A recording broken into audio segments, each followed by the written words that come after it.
Generating traffic and sales can be a challenge for online merchants. But selling on the Walmart Marketplace puts your products in front of millions of customers who shop on Walmart.com. And right now, sellers who join Walmart Marketplace can save up to 50% on referral and fulfillment fees for the first 90 days. So get started today. Head over to marketplace.walmart.com/savings. That's marketplace.walmart.com/savings.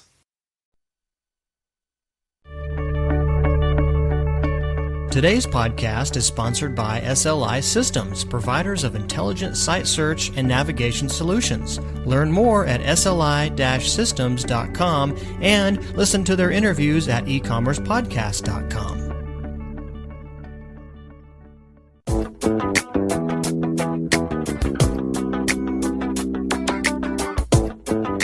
Welcome to E-Commerce Conversations, a weekly podcast focusing on e-commerce topics featuring interviews with prominent people in the e-commerce space.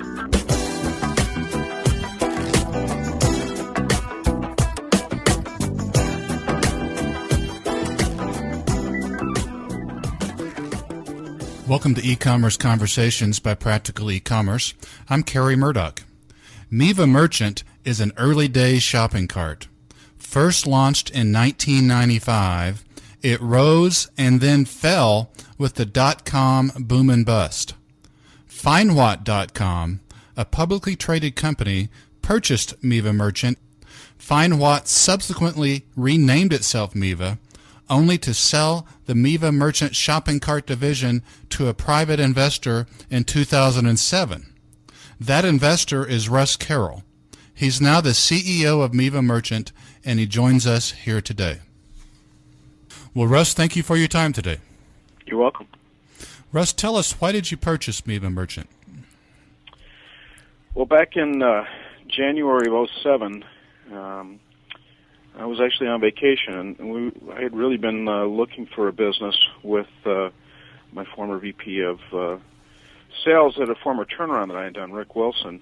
And Rick contacted me right when I had gotten back from vacation and told me that the FindWhat folks were considering selling Miva. And for months we did due diligence on the company, and I really looked at it carefully and realized that I had a chance to not only buy a market leader but a technology leader as well.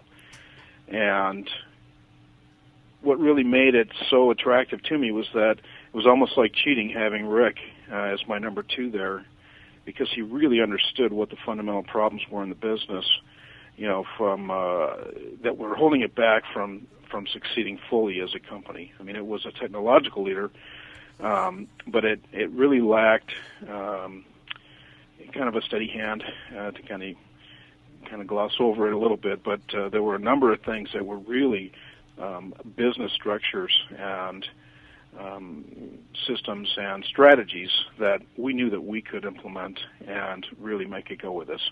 And so, given all of that, it made it just too irresistible not to go after the company, and we were fortunate enough to be able to buy it. You mentioned the former turnaround company that you were with Rick Wilson. What was that? The company was called Providence Systems. It's a very huge departure for me personally in background. I mean, my background really is technology, astrophysics, space science, supercomputing, and so on. And I was acting really as a technology consultant of this company that was pretty much falling apart. It was a training company for mortgage lenders and realtors and service professionals. It went outside beyond that. Very poorly run. And the owner of the company and I had a friend in common, and they were about ready to go under, essentially. And he called me and said, "Look, I just fired the CEO, and I know you have a business background. Would you please help me?" And I did. And we, again, it had an excellent product, very poorly run. And so having put in place a proper sales and marketing strategy combined with proper controls and management, the company just exploded. I mean, it grew from, we shrank from about 50 to 18 employees, but eventually it grew to over 300, and really was a leader in its market. And I left the company and retired in '02 after some health issues that I had that have since gone away. But that success really provided the resources for me to even be able to buy Miva. So how long were you at Providence Systems? That was 4 years. 4 years. So it was a pretty rapid turnaround. I mean, it went from probably, I don't know, $80,000 a month in sales to it peaked at over $50 million in revenues. Did you own that company? I ended up owning a piece of it, and I sold it when I left. Yeah, okay. You mentioned about your scientific training there. Could you tell us a little bit more about your background? Well, I started in astrophysics and space science as a young teenager at Michigan State, and was one of the winners of the Westinghouse Science Award. My specialty was kind of in contact binaries. Those are stars that are two stars so close that they even share a common atmosphere. They're so close. And I sort of got interested in that and studied them not only with optical telescopes all over the world, but I eventually, through the Westinghouse Award, became part of the X-ray astronomy community through the Naval Research Lab, and then ultimately at UCSD at the Center for Astrophysics, studying these objects in the X-ray. They hadn't been known to be X-ray emitters, and that was kind of the most significant contribution I probably made in astrophysics was the detection of those kind of objects, even in the X-ray. I left astronomy, and kind of large-scale computation was certainly part of that. And I was very interested in that, and worked at Boeing, doing really at that time pioneering work and really changing algorithms for a number of different scientific disciplines to use Cray supercomputers. Mathematical structures had to kind of adapt to the computer to get the most performance out of it. And through that association, I got hooked up with a special effects firm in Los Angeles called Digital Productions, where I went to work, and that was really my first entrepreneurial role. The company had won a Academy Award and Clios for special effects it had done for film and for television commercials, and we also did quite a bit of scientific and engineering work outside for NASA and General Motors and the National Science Foundation, many other groups that came in to use our facility. And all of that ultimately kind of morphed into, I had my own business, and we did just tons of Unix development work, mostly for Sun Microsystems. And that's kind of my technical background, if you will. Tell us about Miva Merchant. Acquired it, of course, in August of 2007. Are you the majority owner there? I am. Yeah, I'm the majority owner, but we also, all the senior management has ownership as well.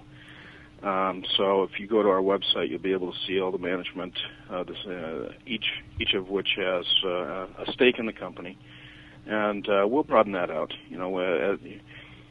Our first goal was to really repair the company and get us on a firm footing, which we really did the first year, I would say. And going forward, we'll be including all the employees at some level for that participation. We also have one outside advisor, Dr. Larry Osborne, who is an advisor to the company and has just really done a terrific job in helping steer our management. Recently, of course, we've added John Birchmore, who was really the original architect, the software architect of Miva, and has come back as our Chief Technology Officer. Tell me your vision a little bit. A year from now, 5 years from now, where do you want Miva to be? As you can see from some of the things we've done, we want to be more than just a technological leader. I guess our biggest vision is to be a critical team member for companies that succeed online selling. We provide the best platform that there is in the world. I would stack our e-commerce platform up against anybody's, and I've been approached by companies many times our size because of their own lack in this area. But we want to be more than a technology provider. I measure our success by how our stores succeed. And that includes more than the store build itself. We've put in tons of stuff since we started running the company to not only build your store but operate your store, to be able to succeed in SEO in terms of getting better ranking in the search engines and so on. So I see our vision broadening in terms of what really the main purpose of a product like ours is, and that is to succeed selling online. Do you enjoy running Miva? I love it. There's the challenges that anybody has running a business. Running a small business, especially in this day and age, is tough. But I love it. I love it for a couple reasons. One, I love our community. I run into store owners all the time. My wife and I were on vacation in Kauai not long after we had bought the company, and we had run into a store owner out there just coincidentally who makes beautiful hand-painted Hawaiian shirts and so on. The company called Tropical Tantrum, and just a fascinating story of how they built their store online and how it complements their brick-and-mortar store. And it's just I just love seeing people succeed with our product. And I have a real heart for entrepreneurs, as I feel that I'm one of them. And so I love our store owners. And I would also add that the staff that we have built at Miva Merchant, I would say, is the best team I have ever been part of. I mean, these folks just have their heart in helping our clients, and it's just a great team to be on. So you combine that with a terrific developer community that we have associated with the company, and our hosting channel, and these are the things that make me get up every morning excited about working for Miva. There's no more prominent name in the e-commerce space than Miva and Miva Merchant. Certainly an early day trendsetter, an early day shopping cart offering. For our listeners, of course, the site is mivamerchant.com. Russ, do you have anything else on your mind for our listeners? Well, I would just say that we appreciate all of our clients' business, and we treat that with great care. And just know that we measure our success by yours, and every day we think that first and foremost in our mind. Well, Russ Caroll, the CEO and majority owner of Miva Merchant, we want to thank you for your time today, sir. Hey, thanks a lot, Gary.